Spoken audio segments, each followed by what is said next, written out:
Hey there, we are going to talk today about how to undo any limiting belief. So often we have limiting beliefs in our lives that we don't even realize that we're carrying around, that impact us, that affect us, that create this ceiling over us, things that we believe about ourselves or about life that often is not actually true, but when we believe it's true, it has a dramatic impact on our life.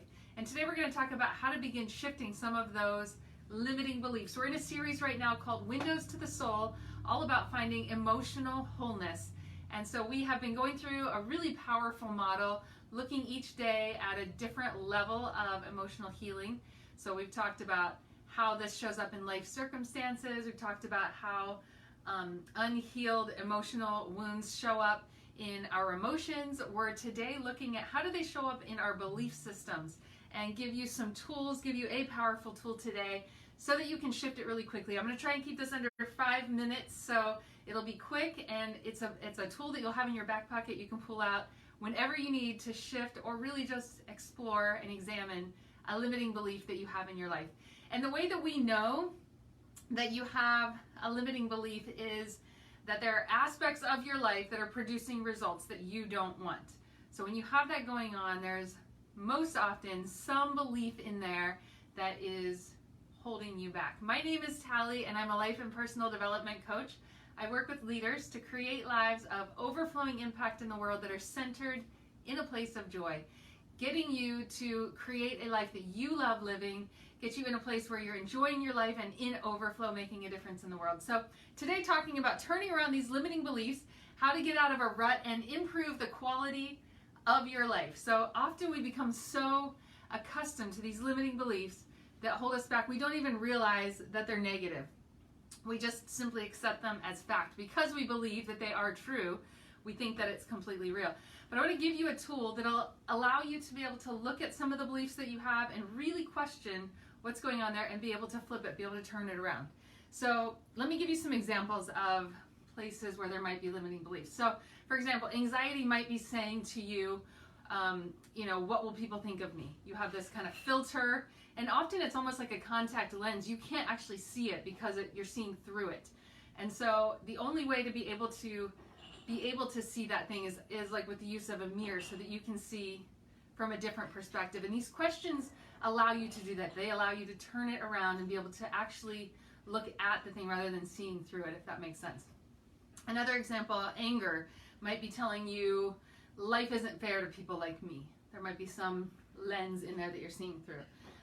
Underneath hopelessness, you might be feeling like I'm not strong enough or I'm not smart enough to figure this thing out.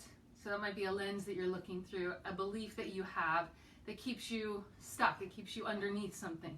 So here is a quick 4-step process. This is by Byron Katie, some amazing work.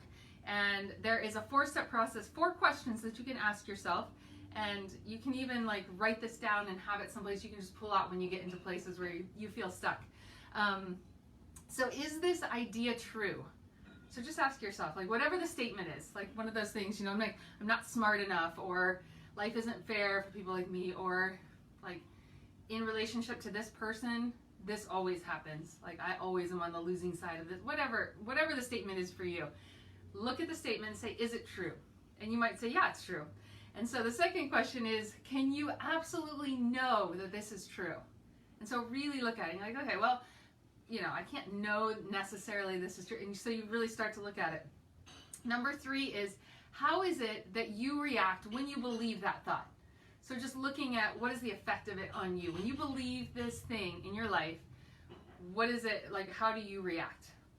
And number 4 is, who would you be without this thought? Who would you be without this thought? So if you believe the opposite were true, if you believe that you can overcome anything, if you believe, so you try out a new thought in that place, and you think about the possibility and what it would feel like to be in that. You start to look at it. It's more powerful than it sounds. If you actually do this with one of your personal thoughts, it's powerful. So in order for me to be happy, I need whatever. I need this person who wronged me. I'm just going to give you an example. In order for me to be happy, I need this person who wronged me to apologize and make restitution, for example. So you just kind of work, I actually want to try and keep it to under 5 minutes, so we're not going to go through the whole thing, but look at an example and ask each question for that, and then look and see if you have a turnaround experience. That's really what a lot of Byron Katie's work ends up bringing around, like a turnaround. So if you think the opposite of that thought, who would you be without this thought? It's amazing what possibilities you get into. So you can change it up by, rather than like, he wronged me, you could have a turnaround thought like, I wronged me, or he didn't wrong me, or like you create the opposite of the belief that you have, and you think about where you would be if you were in that place with it. If you thought something differently, where would that take you? So it's powerful. I really invite you to play with this. Write those 4 questions out. I'll say them one more time. So is it true? Can you absolutely know that it's true? How do you react when you believe this thought? And who would you be without this thought?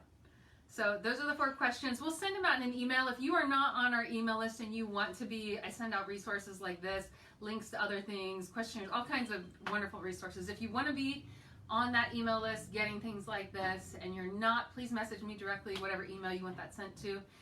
So we'll have that out for you today. But blessings with this. Have fun playing with it. Look at some limiting belief in your life today. Play with these 4 questions and see if it doesn't begin to shift where you can step into. So blessings. Have a beautiful, beautiful day. We'll see you tomorrow.